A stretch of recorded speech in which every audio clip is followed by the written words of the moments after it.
Bonjour et bienvenue dans cette série de vidéos d'introduction à l'Ancien Testament. Nous avons vu la dernière fois l'histoire du royaume du Nord, jusque sa fin tragique, détruite par les Assyriens. Cette période, avant la catastrophe finale, a eu une production littéraire, dont la Bible nous préserve plusieurs fragments, qui se repèrent au sein du Pentateuque et des livres historiques par des éléments de dialecte particuliers et des thématiques bien spécifiques. Le sujet principal de ces écrits, naturellement, c'est la problématique de la dévotion au Seigneur d'Israël comme Dieu unique. Le parti monothéiste, celui des prophètes, nous livre ainsi son interprétation des récits traditionnels. Interprétation dans le sens d'un musicien qui interprète une partition. Les événements du récit sont repris fidèlement, mais l'interprète exprime ce récit en le colorant de sa propre sensibilité. C'est le cas du texte que nous allons étudier aujourd'hui, le sacrifice d'Isaac, réclamé par Dieu à son père Abraham en Genèse 22. Ce texte reflète non seulement les souvenirs retransmis de la tradition patriarcale, mais également les enjeux théologiques de l'époque du rédacteur. En effet, dans le nord d'Israël, au tournant du 9e et du 8e siècle, c'étaient là les problématiques qui préoccupaient les écrivains et le parti des prophètes. La langue du texte, ainsi que la désignation employée pour le Seigneur, Elohim et non pas le tétragramme, Elohim signifie simplement Dieu en hébreu, tout cela semble refléter cette époque du 9e, 8e siècle et cette localisation géographique du nord d'Israël. Ce sont aussi les thèmes qui sont traités dans ces fragments qui sont typiques des problématiques du royaume du Nord. En effet, l'influence culturelle des Phéniciens, de Tyr et de Sidon était vue par les Israélites du Nord comme la tentation principale menaçant l'intégrité de leur religion. La polémique contre le dieu Baal, dieu phénicien, se cristallise autour de la pratique des sacrifices d'enfants, qui est une pratique des Phéniciens mentionnée par la Bible dans le psaume 105. Ils vont se mêler aux païens, ils apprennent leur manière d'agir, alors ils servent leurs idoles, et pour eux c'est un piège. Ils offrent leurs fils et leurs filles en sacrifice aux démons. Mais ces sacrifices d'enfants sont aussi repérés par les auteurs gréco-latins, qui ont observé cette coutume chez les Carthaginois, qui est une colonie phénicienne. À Carthage, les archéologues ont retrouvé des quantités de squelettes d'enfants dans des sites dédiés au culte de Moloch, l'équivalent carthaginois du dieu phénicien Baal. Ces squelettes d'enfants sont retrouvés avec des restes d'animaux qui ont été visiblement consommés lors de repas sacrificiels. Bien sûr, les historiens débattent pour savoir si les enfants étaient réellement immolés ou s'il s'agissait d'une présentation symbolique d'enfants déjà morts à la divinité. Les textes bibliques font allusion à la pratique de faire passer les enfants par le feu, comme on dit. Encore une fois, il n'est pas clair s'il s'agit d'une mise à mort effective ou bien d'un geste qui symbolise une telle immolation sans réellement la commettre. Mais en tout cas, il semble bien que l'idée au moins notionnelle que la mort des petits-enfants ait pu satisfaire la divinité existait dans les conceptions religieuses qui s'infiltraient ainsi en Israël à l'époque des rois. Au XIXe siècle, l'école allemande interprétait le récit du sacrifice d'Isaac comme l'expression d'une étape naturelle dans l'évolution commune des religions, où celle-ci abandonnait la pratique des sacrifices humains peu à peu. On donnait comme point de comparaison, chez les Grecs, l'histoire d'Iphigénie, qui, dans la pièce d'Euripide, Iphigénie en Aulide, est de la même façon réclamée en sacrifice par la déesse Artémis, avant d'être remplacée dans le dénouement de la pièce par un cerf. Seulement, il semble que ce dénouement de la pièce ne soit pas original. Il semble en fait avoir été composé vers le 7e siècle après Jésus-Christ par un scribe chrétien dans le but de moraliser cette pièce païenne. Aujourd'hui, l'approche folkloriste, qui traite le récit biblique comme un récit populaire, est assez largement abandonnée par les exégètes, qui sont plus conscients que le texte biblique est le produit d'une culture lettrée. Au contraire, c'est par l'étude littéraire du texte que l'intention de son auteur peut apparaître plus clairement. Alors avec ces clés-là en main, procédons à la lecture du texte. Après ces événements, Dieu mit Abraham à l'épreuve. Il lui dit « Abraham !»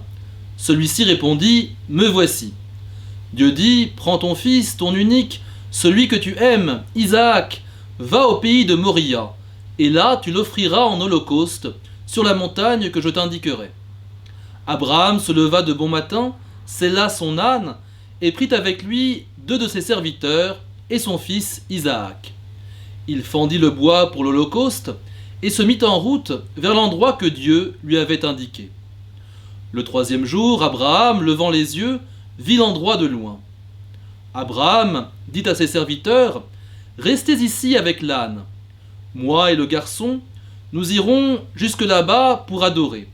Puis, nous reviendrons vers vous. » Abraham prit le bois pour l'holocauste et le chargea sur son fils Isaac.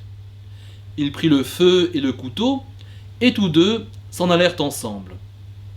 Isaac dit à son père Abraham, « Mon père, eh bien mon fils ?» Isaac reprit, « Voilà le feu et le bois, mais où est l'agneau pour l'holocauste ?» Abraham répondit, « Dieu saura bien trouver l'agneau pour l'holocauste, mon fils. » Et ils s'en allaient tous les deux ensemble. Ils arrivèrent à l'endroit que Dieu avait indiqué. Abraham y bâtit l'autel et disposa le bois. Puis il lia son fils Isaac et le mit sur l'autel, par-dessus le bois.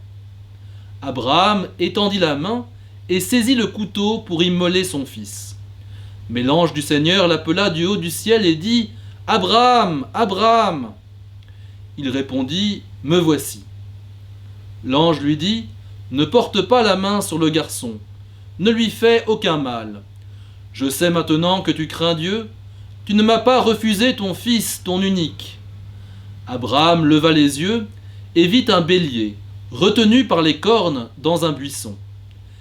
Il alla prendre le bélier et l'offrit en holocauste à la place de son fils. Abraham donna à ce lieu le nom de « Le Seigneur voit ». On l'appelle aujourd'hui sur le mont « Le Seigneur est vu ». Du ciel, l'ange du Seigneur appela une seconde fois Abraham.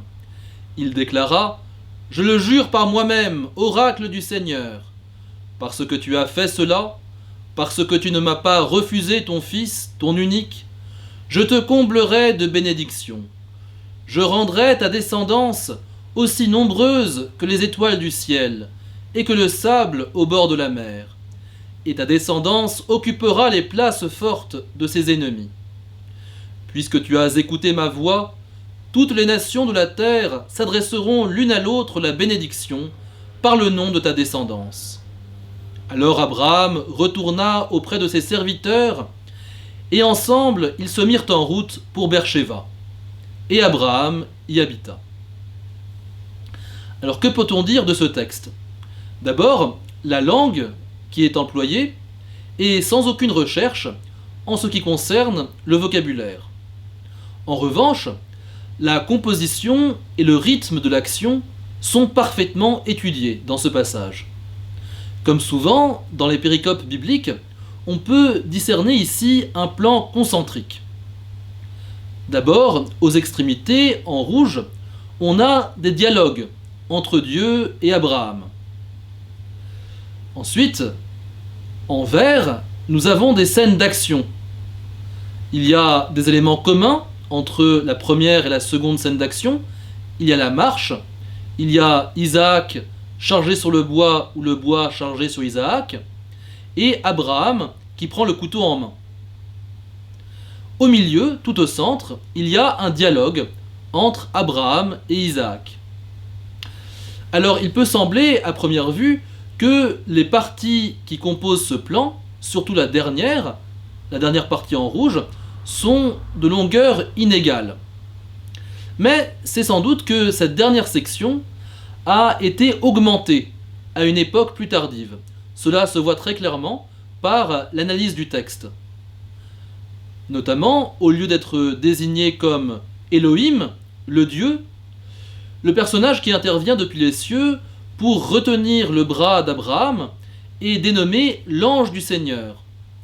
C'est un euphémisme qui est employé pour désigner Dieu à une époque plus tardive où un contact physique entre Dieu et l'homme est considéré comme inconvenant. De plus, les versets 12 et 15 à 18 sont rédigés dans un langage poétique, avec des éléments linguistiques tardifs, et qui rattachent cet épisode au thème de la promesse faite à Abraham et du don de la terre. Ce sont, comme on le verra plus tard, des thématiques qui sont particulièrement développées beaucoup plus tard, à l'époque du roi Josias. L'idée par ailleurs du donnant-donnant, parce que tu ne m'as pas refusé ton fils, ton unique, je te comblerai de bénédictions, ne sont justifiées moralement que dans le cadre de la théologie deutéronomiste. La théologie qui avait cours donc à l'époque du roi Josias, et que, si Dieu nous prête vie, nous verrons plus tard. Cette thématique n'est pas en rapport avec le thème initial de ce passage, qui est centré sur la question de l'épreuve et du sacrifice. Ces versets ne peuvent avoir été rajoutés, paradoxalement, qu'à une époque où le sens littéral d'un vrai sacrifice humain était devenu absolument inenvisageable.